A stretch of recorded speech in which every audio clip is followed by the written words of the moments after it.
Hello and welcome to Inside North East Non-League Football. It's a big weekend, one of the most pivotal weekends in the season, the Easter Bank Holiday weekend. Games all over the place in the region, some crucial games as well. And joining me to go through what lies ahead over the next 4 days is BBC Radio Newcastle's Colin White. I should say we were meant to have a second guest, but technical difficulties, we'll call them, has robbed us of the services of Paul Dixon. But I'm sure if you're at games over the weekend, you will indeed see him, or probably more so hear him, I would say. But welcome along, Colin. Thank you very much. I reckon as soon as you said technical difficulties and we should have had a guest, I think people would probably have guessed who it was. yeah, I probably didn't need that, did I? But just looking in general at the weekend, this always feels like a big weekend in the season.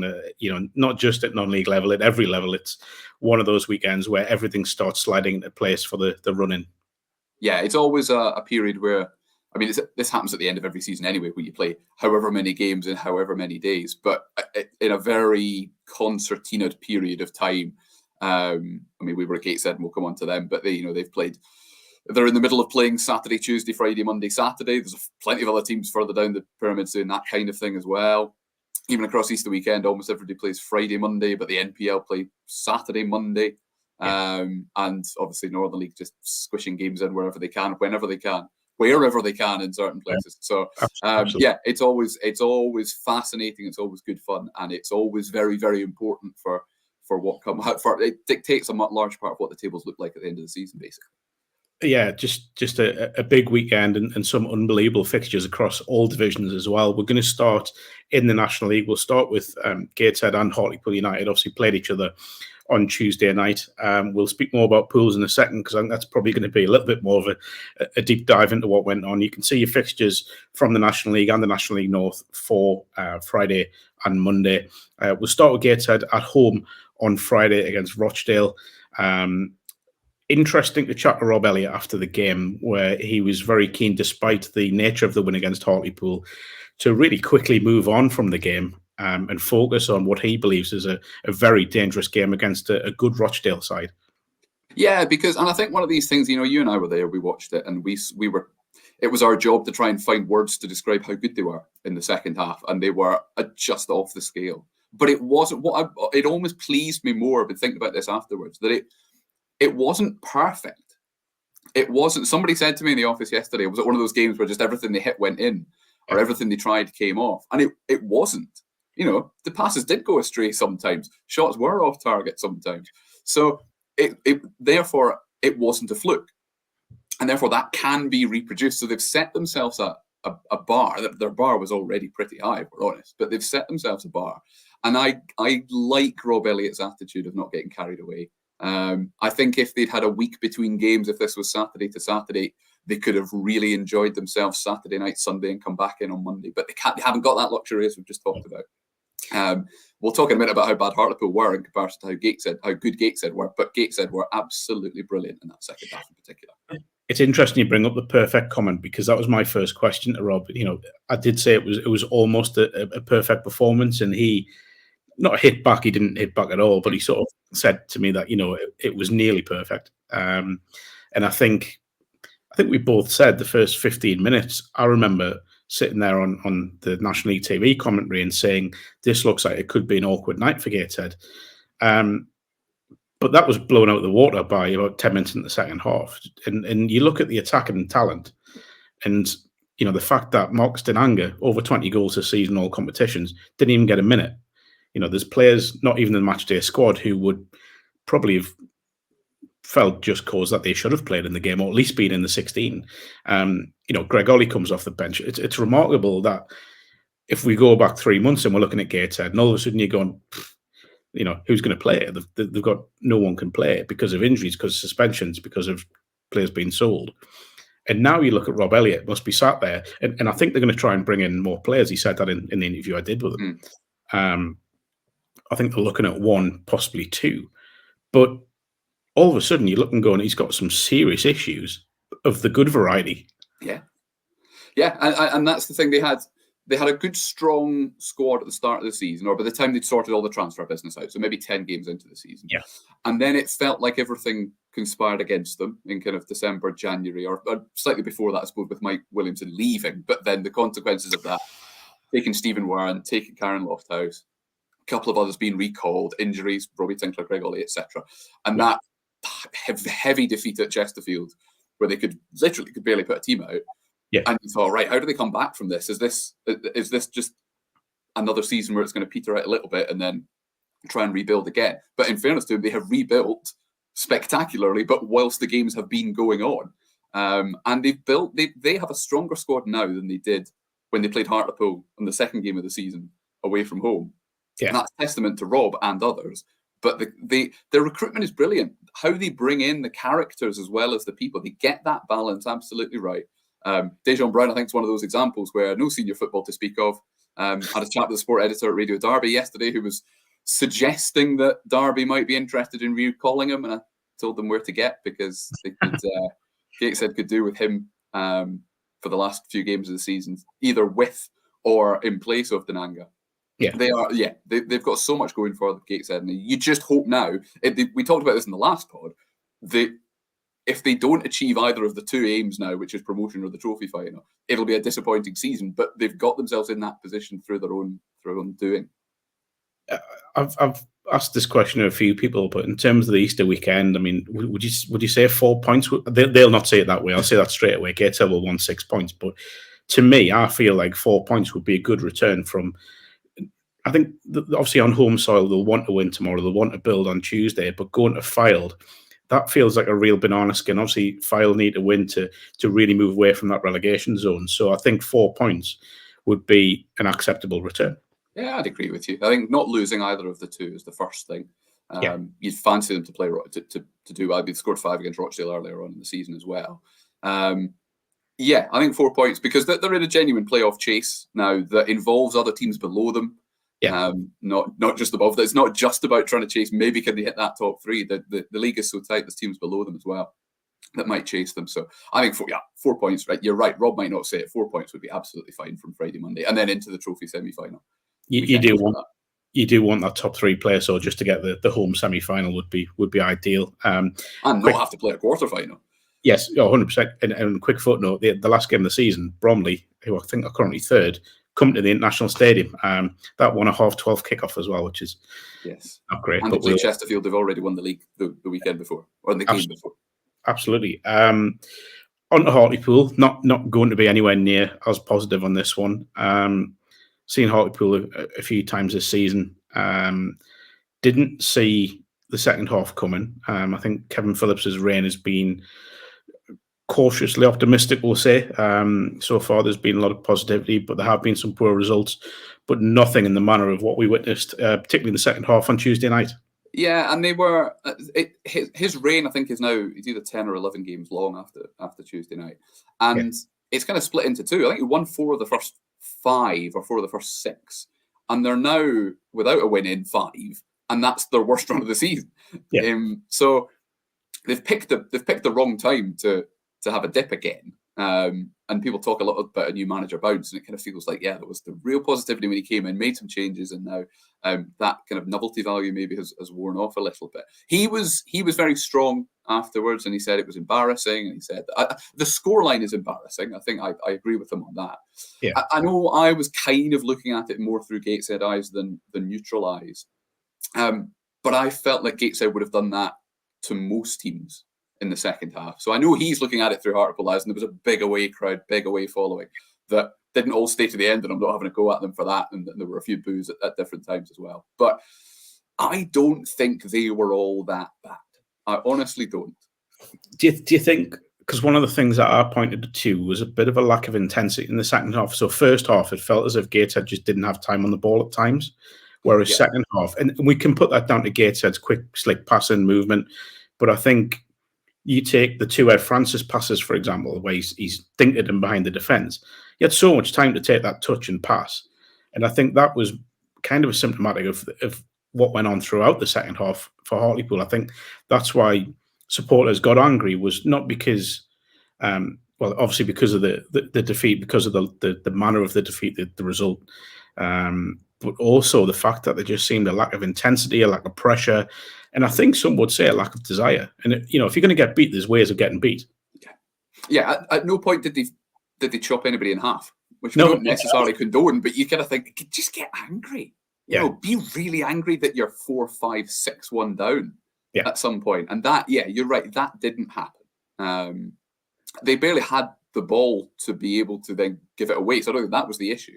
Yeah. But yes, a real, kind of lack of physicality as well. And they've got a physical team. They've got a team that can be physical and can put physical pressure on teams if they need to. But they weren't at it in the second half. I still think the conclusion has to be that Gateshead were absolutely brilliant. Yeah, I think it was Roy Keane said that, wasn't he, when things weren't going his side's way, he would just go and smash into someone just to get things going. Yeah. And I must admit, last 15, I was expecting something like that, because that's when I was looking from a Gateshead point of view at the bench and going maybe take off a key player just in case. Yeah. But, and again, not condoning that sort of action, by the way. No, but when Kenton Richardson did his keepy uppies, I thought that might end badly. Yeah, but it seemingly didn't. No, it didn't. Looking at Pools, I mean, the obvious line and the line that Phillips has said is they need a reaction on Friday. However, playing an FC Halifax town side that are awkward to play against and will make it difficult and will frustrate and will try and put you off your game in any way how they can, it feels as if Pools need a quick start in this game. Yeah, I think you're right. I think it can descend into quite an ugly game of football, not in terms of bad fouls and all that sort of stuff, just not a particularly high quality game of football when there is so much at stake. Halifax still going for playoffs, Hartlepool still in relegation trouble. I don't think that'll be a high quality one, but you're right. An early goal and everything opens up, and suddenly one team's got something to protect, the other's got something to chase. It can make a big difference. But yeah, I wouldn't be paying a huge amount of money to go and watch that. It's going to be an interesting weekend for Pools, and you would think we talk about teams needing 6 points. They are still only 4 points above relegation, so they need to do something this weekend. And they've got what I would class as a horrible weekend with Halifax at home and then Rochdale away. So Rochdale, always a tough place to visit. Halifax, always a tough side to play, no matter where you are. So, not a great weekend for Pools, but need that reaction. But into the National League North, and with all due respect to Darlington and Blyth Spartans, I think there's only one place to start here, which is at the First Cloud Arena on Good Friday. South Shields against Spennymoor Town. Spennymoor, the inform side, sat at the top of the form table. I think it's 10 wins and 11. Stat only kept out the playoffs now on goal difference or by goal difference, which was remarkable given that not so long ago we were suggesting they were looking over the shoulders at relegation. South Shields looking for a 5th consecutive win with a striker in unbelievable form in Paul Blackett. There's going to be a big crowd. Paul Dixon will be there if nothing else. So this one feels as if it's going to be an absolute classic. It feels that way. Yeah, again, it's because it's a game that's got so much riding on it. I think it'll be a nervy start. I think, but you're right. And Spennymoor have got goal scorers and they've got goals in them as well. But Paul Blackett is hugely important because we always talk about strikers. Strikers always win the Player of the Season awards and Player of the Month awards and all that sort of stuff because people look at goals. It's the easiest thing to measure, but it's also the hardest thing to find. Is a 25 probably going to end up 30 goal a season striker at any level of football, and to have one there at the right time as well, because he doesn't seem to have peaked or troughs at any real point in the season. He's been very consistent all the way through, and I just think South Shields are hitting the right form at the right time because I get it's sort of the opposite. They've had every team that's in the kind of top 10 division has peaks and troughs at some point in the season. They have a blip. It felt like their season's kind of been divided into thirds. The first third of the season was absolutely terrific. Second third was a long blip that cost Julio Arca his job and took a long time to get out of. And now they hit form at the right time again. And if they get into the playoffs, which I feel, given where they are, they should, they take momentum into those playoff matches as well, which I know we talk about a lot. I think I'm really quite positive about South Shields. I think they've got a good thing going at the right time. We should say as well, the oldest rule in football is that every striker has to score against his former club. So going against Spennymoor. Speaking of strikers, on the other side, you've got Glenn Taylor coming back to fitness, scoring last week. we talk about things happening at the right time, getting your leading striker. And I mean, Will Harris has been excellent in the meantime, by the way, and throughout the season has been a real positive for Spennymoor. But getting Glenn Taylor back in that side for the run-in, with a team flowing at the moment and in full confidence, it could really be just right time, right place, right time for Spennymoor and Graham. So I think psychologically, as well as what he actually will physically bring to the game in terms of goals as well, just knowing that your talisman is there. And again, you're right about Will Harris and how well he's played. But yeah, psychologically, that makes a massive difference as well. I mean, they're not short confidence anyway, but there's another boost for them.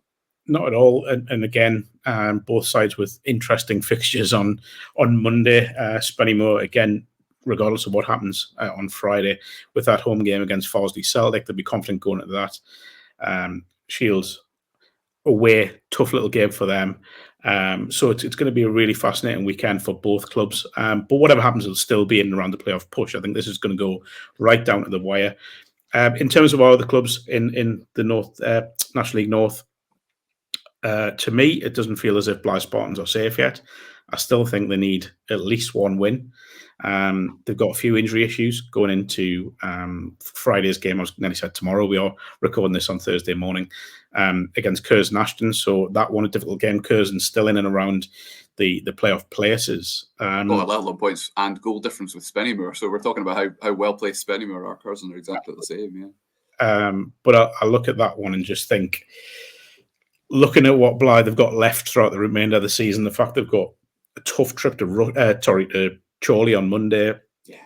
They've got Rush Hall, who are down the bottom with them, or within touching distance of them. I think that's next weekend. The final two games of the season against teams that are in the playoff race, to me, Friday feels huge, especially leading into what comes after that. Yeah, because I think you pointed out the Rush Hall game. I think that is the big one, but too much can happen between now and then to go, well, as long as they win that one, they'll be fine. Because Rush Hall could, in theory, be level of points with them by that point. Yes. So, yeah, there is, again, we talk about games coming thick and fast and which one matters more than others. What have they got? 5 games left now, Blythe Spartans. They need 4 points, 5 points. It's probably all it is. But that is much easier said than done. When on a table like that, almost everybody's got something to play for. And they've stuttered and stumbled and had a great result and then a disappointing result and a great result and then, all right, my own paper, 2-2 draws not bad, but when you look and think they lost in the 90th minute, that's not so good. They've struggled. They're stumbling over the line. I still think they will stumble over it. But it's not been a particularly fluid 6 weeks on and off the pitch, frankly.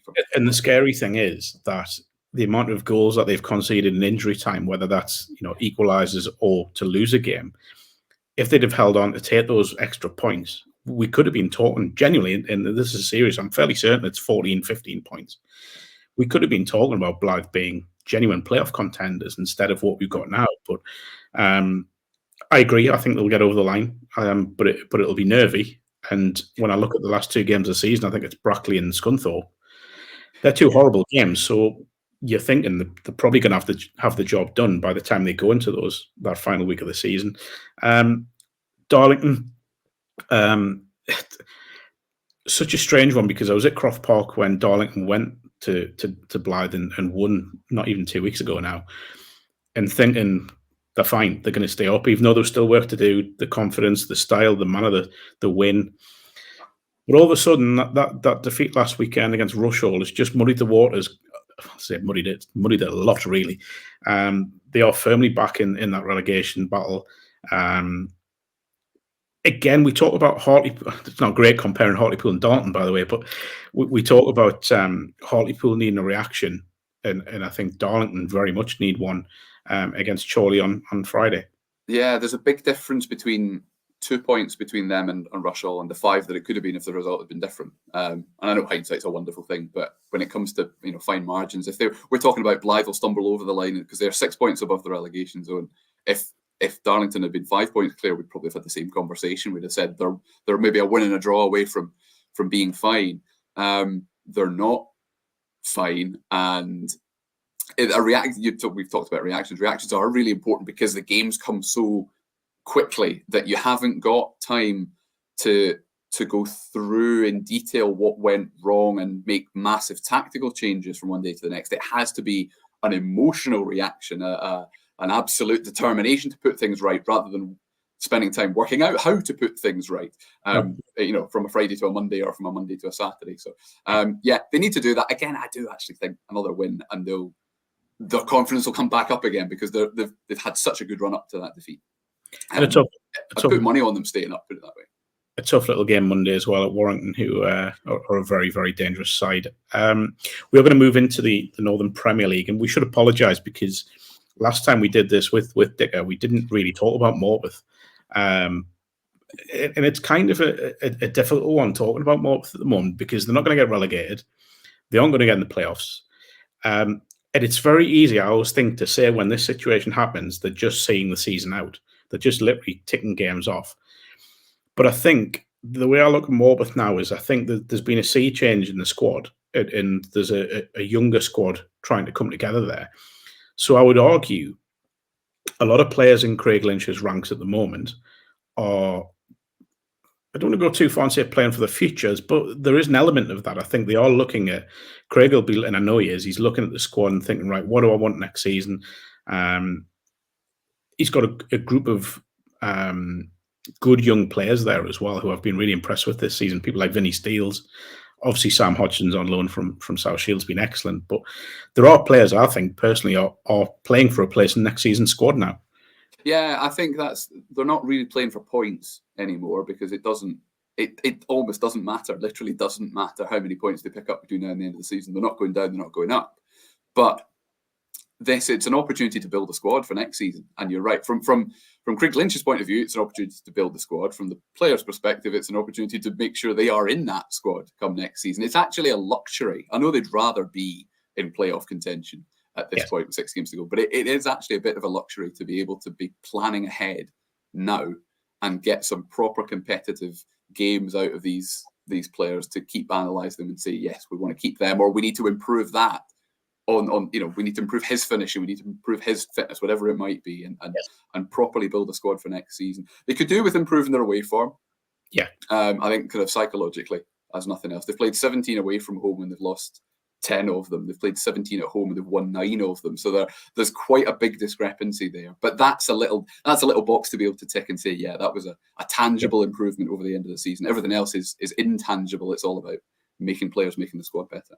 It's interesting as well. Obviously, they just played Macclesfield and Ratcliffe, who were, one pretty much in the playoffs, one pretty much promoted as champions already, and now they have Warrington Rylands at home on Saturday. One is who are currently second and really trying to get that second place, to get a home game in the playoff semi-finals into the East Division. Now it's kind of difficult to know where to start here, because it almost feels easier just to lump all of our teams into one conversation. Well, they all play each other on Easter Monday.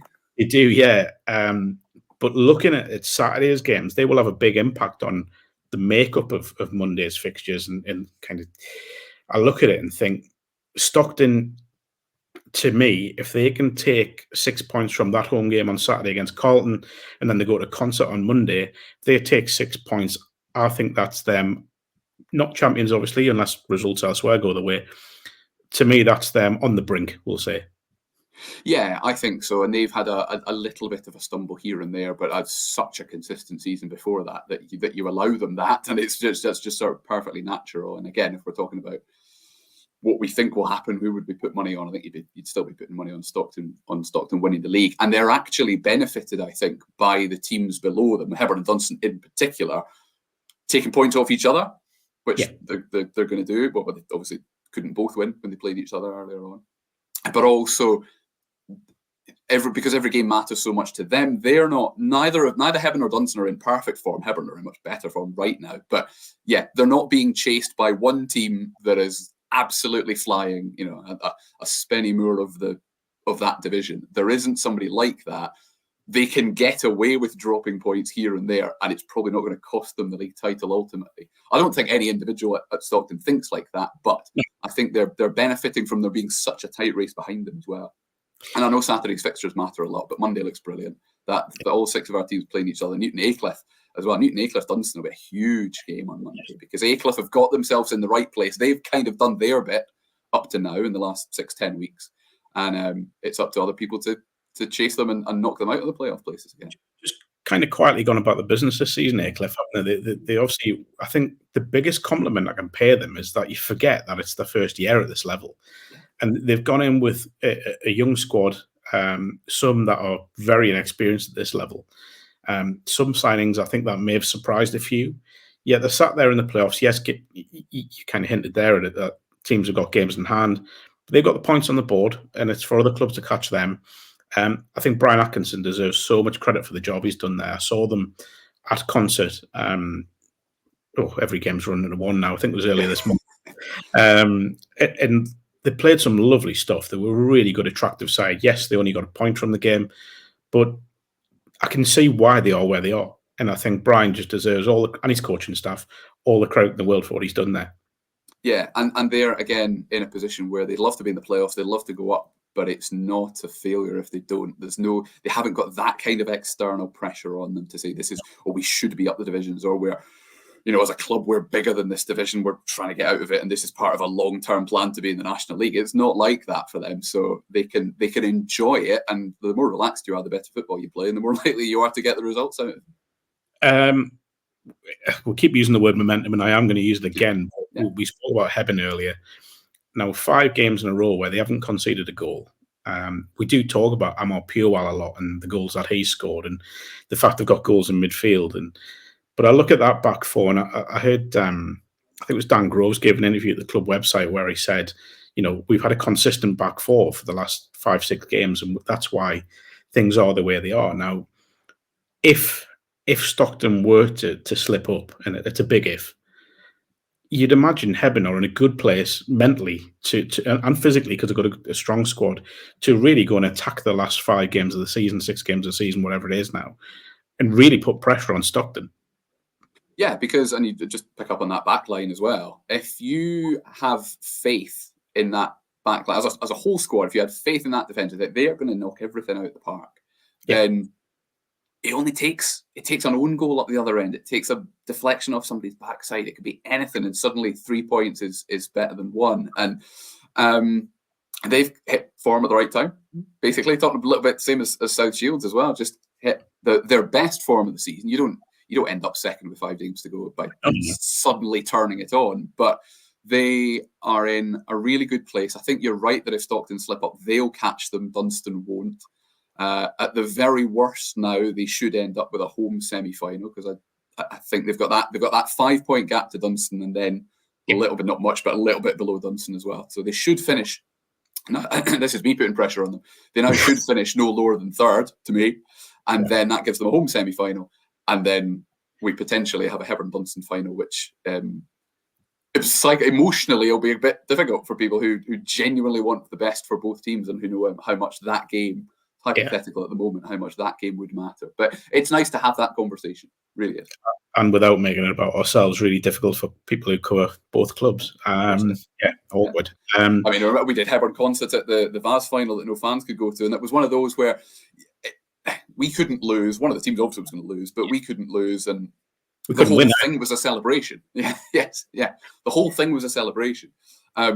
That's not, because that's a cup final, that's at Wembley, that's different. You don't take the positives out of reaching a playoff final quite so quickly.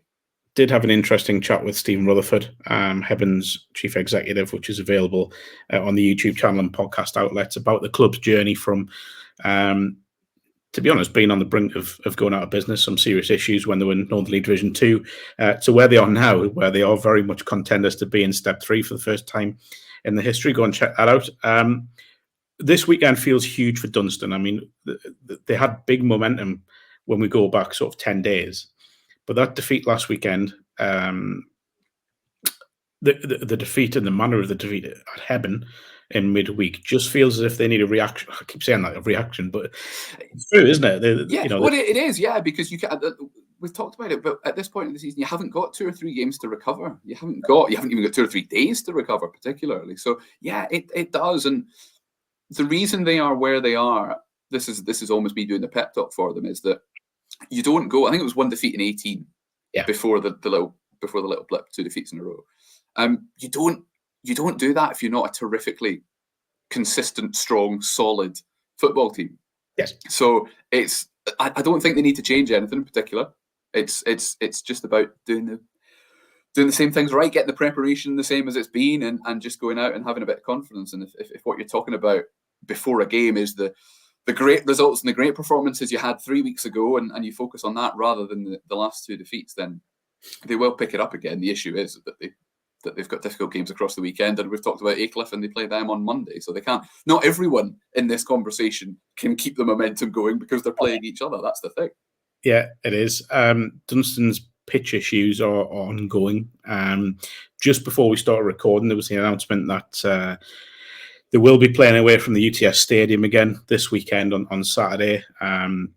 They are hopeful of getting back for next weekend's games, but Saturday's game against Brighouse will be at Concert Bellevue. Massive, massive credit to Frank Bell and Concert for doing that again, just as Morpeth did 7 days ago for them. Now, the 2 clubs in this division we haven't spoken about, Ashington, another club that we should say are having a solid first season at this level, and Concert, obviously we've sort of hinted at Concert. Looking at Concert first, are we saying the playoffs is now unlikely? I think unlikely is probably a little bit generous. Yeah, I mean, what are the 8 points off with? Still 7 games to go. But again, it's a bit like when we look at Hartlepool at the bottom of the table. There's just too many. I mean this in a positive sense for Hartlepool, because I don't think they'll go down. A negative sense for Concert, and I don't think they'll make the playoffs. There's just too many other teams involved. They're all going to pick up some points at some stage. You're right about Ashington. It was about consolidating. They'll be fine. They're absolutely fine. They're in the middle of the table. They're nice and solid. No issues. They can build for next season. Concert, I think, is a little bit different, partly because, at least in the league table and on the pitch, never mind off the pitch ambitions, they've been nearly in playoff contention for most of the season.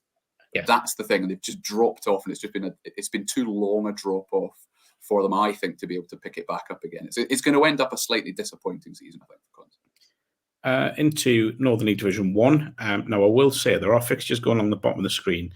If you are going to a game on Good Friday or Easter Monday, please keep a look on the kickoff time, because they are all over the place today, this weekend. Some midday, some 3 o'clock in the afternoon. I will say, if there isn't a kickoff time beside the fixture, it's a 3 p.m. kickoff. This weekend, to me, feels monumental in the Division 1 title race. Now, Bishops are clear at the moment, but don't have a game Saturday. Shildon are at home to North Shields, which would take them within 3 points of Bishops. And then on Monday, Shildon go to Bishop Auckland. This is my football manager coming in here. This is you focus on what's in front of you, which is North Shields. Is there a danger of Shildon that because of how big that game against? Okay, I've found. Sorry, they're kicking in. Oh, that's Paul Dixon from Beyond the Fold. Yeah. Basically, they can't afford to look beyond North Shields, can they? They've got to focus on that. But I mean, Monday is huge. There's no way about it. It's huge. Yeah, it's very, very close to being a title decider. It's about as close as you're going to get. I know that even in the best case scenario for Bishop Auckland, they end up 6 points clear with 5 or 6 games to go. The worst case scenario, that they end up level on points, and their goal difference is pretty tight as well. They both scored oodles of goals. They both scored more than 100. They both conceded the lowest 2 totals in the league as well. In fact, I won't lie, I am looking at the league table as I say this, haven't memorised it, but Bishop Auckland's goal difference is plus 85 and Shildon's is plus 82. Yeah. So when they're at a point where goal difference might matter, the title could be decided on goal difference. That's much more realistic than just as a throwaway comment at the start of the season. Then, yeah, you can't afford to get carried away. You have to, and that's why it was interesting. We saw, again, throwing back, but Hartlepool in the last 2 or 3 minutes, and it took them about to the 92nd, 93rd minute. They were they had a couple of corners, and they were running to take them and trying to get them quickly. Nicky Featherstone trying to get everybody forward, and they put everybody forward because you think, goal difference might really matter here. 7-1, 7-2 psychologically feels like it doesn't make any difference, but it could. And it's the same, Shildon on I'm not saying they will necessarily put 4 or 5 past North Shields, but they might, and it will make a difference if it's 4 or if it's 5 or if it's 6 or if it's only 1 in the last minute. So yeah, they can only afford to look at one game at a time. I know it's really cliched. We get annoyed when managers give us that answer. But it's fundamentally true at this point. Just looking at what's below them as well. Now, there's 2 teams that I think we can confidently say are exceeding pre-season expectations. Certainly one of them in Burtley Town, who obviously BBC Newcastle covered their game last week with Paul Dixon going down there, that big win against Whitley Bay in the playoffs, looking, I think we can say it now, as if they are going to be in the playoffs. Playing Heaton Stan on Monday at Heaton Stan at Grantsell Park. Seen the Stan a couple of times recently. Very, very good side. That one, when we talk about fixtures of the weekend, particularly on Bank Holiday Monday, I would imagine there'll be a big crowd there, a decent crowd at Grantsell. That could be some game, and a one where for me, it feels like either side laying down a marker ahead of what could be both of them being in the playoffs. Yeah, and I think because it is about playoffs, and I know we talk about how big it is to be at home in the playoffs, and there's a genuine advantage to finishing 3rd over 5th, for example. But if Heaton Stannington win that, then they will. I know it depends what happens in the game before it, but they are likely to be closing the gap on. Well, they will close the gap, but they may end up overtaking Burtley on that day if both results for both sides are the same on the games beforehand. A lot of it's about momentum as well, and I know we keep saying it. We say it in every division, but we say it because A, it's relevant, and B, we've got lots of teams involved in playoff contention. Yeah. And yeah, they're both really well supported, both punching above the weight. Burtley maybe in particular, but in terms of sort of facilities and ambitions and all that sort of stuff. But yeah, that you're probably right. Probably is potentially the game of Monday. Certainly the game in Division 1. And I now hesitate because we're going to talk about Division 2 in a minute. And there's a huge game at the top of Division 2 on Monday as well. There's lots and lots to keep an eye on. Yeah, Monday could be one to look. Obviously, with Bishop Auckland and Shildon, the top 2, and then 2 off contenders. Just a brilliant day. Into Division 2, as you say. Now, again, when you're looking at the fixtures at the bottom of the screen, please take note of kickoff times. They are absolutely all over the place. Bedlington Terriers on Friday playing at Morpeth Town as well when they play Jarrow. Saturday, the fixture you can just see if you are watching this on YouTube, going along your screen, stands out like the sorest of sore thumbs, which is Newcastle Blue Star v Blythe Town. Blue Star hit a real rocky spell recently, which I think, even though I think Blythe Town were already title favourites and overwhelming title favourites now, Blue Star's little blip that they've had, that defeat against Wrighton in midweek. If Blythe go there on Saturday and win, it's not mathematically done, but it's on the brink of. But then Blythe, we talk about big weekends. They then play 3rd place Bedlington on Monday. Now, if they can get 6 points, I think we were saying it's done. So what a weekend for Blythe Town. Yeah, and they just keep winning. And I know that sounds really daft, but when games come really thick and fast and you're into the point of playing 2 or potentially 3 games a week, it's not easy to keep that consistency up, that physicality up, and you make changes to the lineup and you hope that it doesn't really deflect from the way you want to play. And they are just utterly relentless. And yes, they're playing the best the other 2 best sides, if you look at the league table, in the space of 3 days. They'll win the league. They'll know internally that if they win both of those games, the league is won. And that's about as big a motivation, I think, as you can possibly get. I think Bedlington, you've said the 3rd place, they are 3rd just now. There's a good chance they'll be 2nd by the time they play them. There's a good chance they'll be 1st against 2nd on Friday and then again on Monday. But I just, Blythe had another good win. We're recording on Thursday, another good win last night. And you look at their goal scorers, and I know it's not all about goal scorers, but they had Ben Sayer scored a couple, Dan Wilson, Robbie Dale, Adam Johnson, and you just think, yeah, that's not a Division 2 team. No, there's a lot more to come from that. But just to pay a bit of credit here to Michael Connor, the manager, and his coaching staff, and the players themselves, because ahead of the season, when Robbie Dale came in, when Dan Wilson came in, when these big signings that people were going, whoa, hang on, even when Ben Sayer came in, 2 weeks ago now, 3 weeks ago, whatever it was. It's easy to bring in players, but not easy, but you can bring them in and say, we want to do this, this, and this. It's another matter getting them on the pitch and having the sort of season they've had. We shouldn't forget the Vars run as well. I mean, that would have took a lot out of them. And I just think, I've seen this throughout my time, and you will have done reporting on any level of the game, where there are clubs that are big spending or ambitious, and sometimes it will fail. We've seen big spending clubs in the Northern League before who've gone and thrown budgets around and big money around and then haven't had the success that many thought they would. But Blythe Town, I think, they haven't surpassed expectations, because I think a lot of people thought they would do what they've done. But they've done it. That's a simple fact. They've taken themselves this close on the back of a lot of pressure, I would say, because of their ambitions. That's the thing. The word pressure there is the important one, because you're right. You can get all these players in. You can outwardly say what you try and play down expectations, but people look at who you've got in your starting lineup and go, yeah, that team should be winning the league. That team should be winning every week. It doesn't work like that. I mean, they've scored an extraordinary number of goals, and they have. So you're right. You're right to give them credit. They're not just there because of the names on the team sheet, and they've got the right characters in as well. I think that makes a big difference. There's players who have played at that level before and then moved up and have now been happy to come back down again. And that's a big thing, I think, is they don't think they're too big for that league.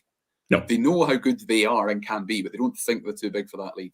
And just again, the word is relentless, and they will win the league probably by a huge margin in the end, because then all the pressure is off once they have actually won it mathematically, and they will thoroughly deserve it. And the playoffs in that division are going to be really interesting as well, because Bedlington in good form, Blue Star you talked about not being in such good form, again could end up playing each other in a playoff game.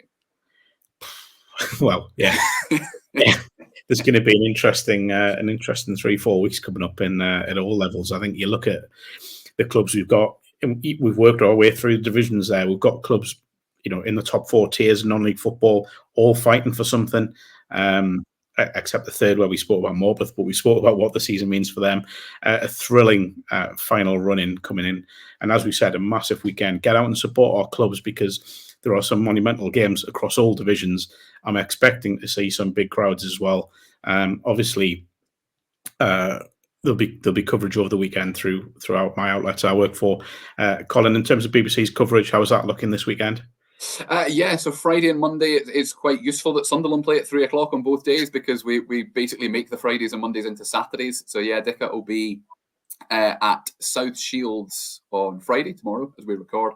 And then on Monday, we've not decided yet, but there's quite a few. We've just talked about how many different games there are. I mean, Bishop Walton Shildon's not one of ours necessarily, but yeah, I mean, Berkeley Heaton Stan is one. Newton Aycliffe, before I get it right, Newton Aycliffe Dunstan is Monday as well, isn't it? So there's all sorts of games. We will decide. And it's one of these things we might even decide after we see what happens on Friday, where he then goes on Monday. But the coverage will be there. 2 local football roundups in the space of 4 days. Nobody's complaining about that. Keep an eye out for them, or keep an ear out, I should say, on BBC Sounds. Give them subscribe.